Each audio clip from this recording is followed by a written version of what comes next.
সুধী বৈষ্ণব ভক্তবৃন্দ, ভক্তিপূর্ণ প্রণাম রইল আপনাদের চরণে। আশা করি সকলে ভালো আছেন। প্রণাম জানাই আমার শ্রী গুরুদেবের চরণে, প্রণাম জানাই আমার জগদীশ্বর পরমেশ্বর ভগবানের চরণে। কোটি কোটি ভক্তিপূর্ণ ভুলুণ্ঠিত প্রণাম। সুধী বৈষ্ণব ভক্তবৃন্দ, আমরা শ্রীমদ্ ভাগবত থেকে শ্লোক শ্রবণ করছিলাম। তো গতদিন আমাদের প্রথম স্কন্ধের প্রথম অধ্যায়টা সমাপ্ত হয়েছে।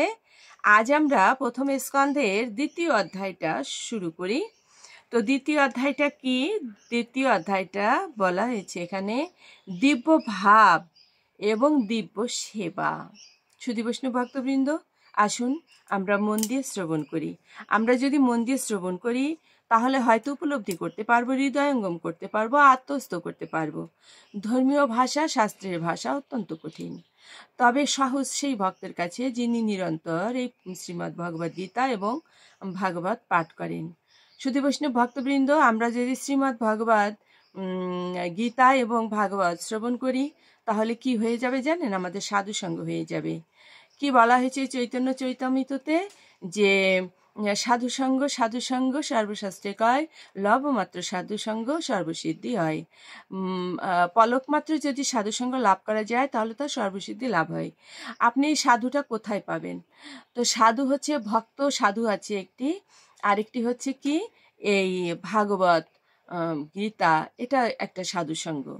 আর হচ্ছে ভক্ত সাধুসঙ্গ, আর হচ্ছে কি বৃন্দাজি উনি একজন সাধুসঙ্গ। তো সুধী বৈষ্ণব ভক্তবৃন্দ, আসুন আমরা সেই সাধুসঙ্গ করি। এই সাধুসঙ্গ করার ফলে কি হবে? আমার জাগতিক এবং পারমার্থিক মঙ্গল লাভ হবে। তো আসুন আমরা শুরু করি। অজ্ঞানতিমিরান্ধস্য জ্ঞানাঞ্জন শলাকয়া চক্ষুরুন্মীলিতং যেন তস্मै শ্রীগুরুবে নমঃ। নমো বিষ্ণুপাদায় কৃষ্ণপৃষ্ঠায় ভূতলে শ্রীমতে মহানাম স্বামিনীতে নমামি হে। বাঞ্ছাকল্পতরুভ্যশ্চ কৃপা সিন্ধুভ্যেব চ পতিতানাং পাবনেভ্যো বৈষ্ণবেভ্যো নমো নমো। গুরু কৃপা হি কেবলম, গুরু কৃপা হি কেবলম, গুরু কৃপা হি কেবলম।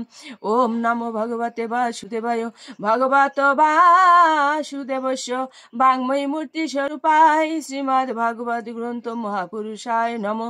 ব্রাহ্মণেভ্যো নমো, বৈষ্ণবেভ্যো নমো, সজ্জনেভ্যো নমো, মাতৃগণেভ্যো সতৃগণেভ্যো নমো। পারমহংসং সংহিতায়াং শ্রীমদ্ ভাগবত গ্রন্থ মহাপুরাণে। শ্রীমদ্ ভাগবত দ্বিতীয় অধ্যায়, প্রথম স্কন্ধে দ্বিতীয় অধ্যায় 1 নং শ্লোক। ব্যাস উবাচ, ব্যাসদেব বলছেন, ব্যাস উবাচ ইতি সম্প্রসন্ন সামেরিষ্টঃ বিপ্রাণাম রোমহর্ষণিঃ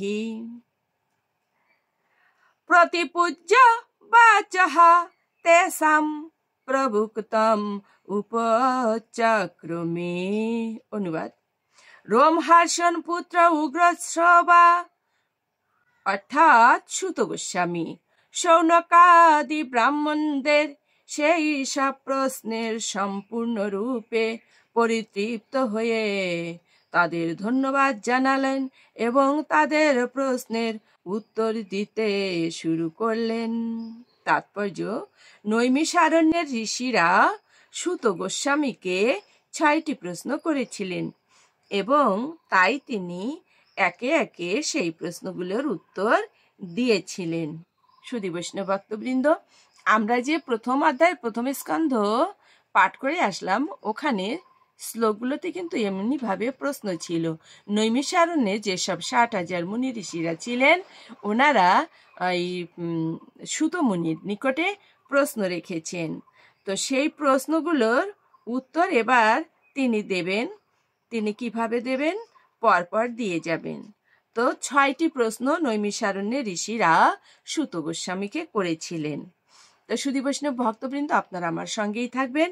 আমরা পরবর্তীতে এই প্রশ্নের উত্তরগুলো শুনবো। সুত উপাচ অর্থাৎ সুতমুনি, রোমহর্ষণের পুত্র উগ্রশ্রবা সুতমুনি, ইনি হচ্ছে এই প্রশ্নের উত্তর দিয়েছিলেন। সুধী বৈষ্ণব ভক্তবৃন্দ, যখন মহারাজ পরীক্ষিতকে এই শুকদেব গোস্বামী ভাগবত শ্রবণ করিয়েছিলেন, তখন ওনার সামনে বহু মুনি ঋষি ছিল, হাজার হাজার লক্ষ লক্ষ মুনি ঋষিরা ছিল।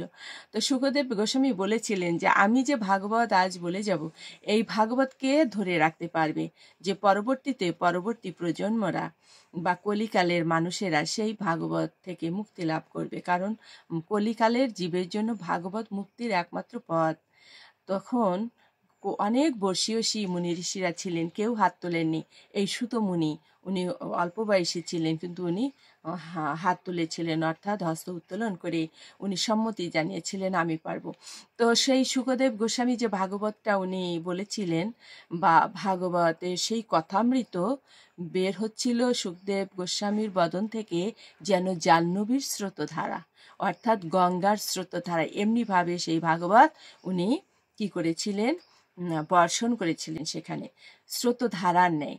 তো সেই স্রোতধারার ন্যায় ভাগবতটা ধারণ করে রেখেছিলেন মস্তকে, অর্থাৎ স্মৃতিতে, ব্রেনে উনি ধারণ করে রেখেছিলেন, যা পরবর্তীতে নৈমিষারণ্য মুনিদের কাছে উনি সেটা ব্যক্ত করেছিলেন। আমরা সেই কথাগুলোই জানবো। সুধী বৈষ্ণব ভক্তবৃন্দ, অবশ্যই আপনারা আমার সঙ্গে থাকবেন। আশা করি মনের পরিবর্তন হবে। যদি কেউ এরকম মনে করেন কোনো প্রয়োজন নাই, তাহলে সেটা ভুল হবে। আর যারা আছেন এগিয়ে, ওনাদের চরণে আমার ভক্তিপূর্ণ প্রণাম। তো সকলে ভালো থাকবেন। আপনাদের দীর্ঘায়ু এবং সুস্বাস্থ্য কামনায় আমি এখানেই রাখছি। প্রণাম জানাই আমার শ্রী গুরুদেবের চরণে, প্রণাম জানাই আমার ভগবানের চরণে। ওম নমো ভগবতে বাসুদেবায়। ভগবত বাসুদেবস্য বাংময়ী মূর্তি স্বরূপায় শ্রীমদ ভাগবত গ্রন্থ মহাপুরুষায় নমঃ। ওম তৎসৎ। ওম নমো ভগবতে বাসুদেবায়, নমো ভগবতে বাসুদেবায়। ওম শান্তি, ওম শান্তি, ওম শান্তি, শান্তি শান্তি।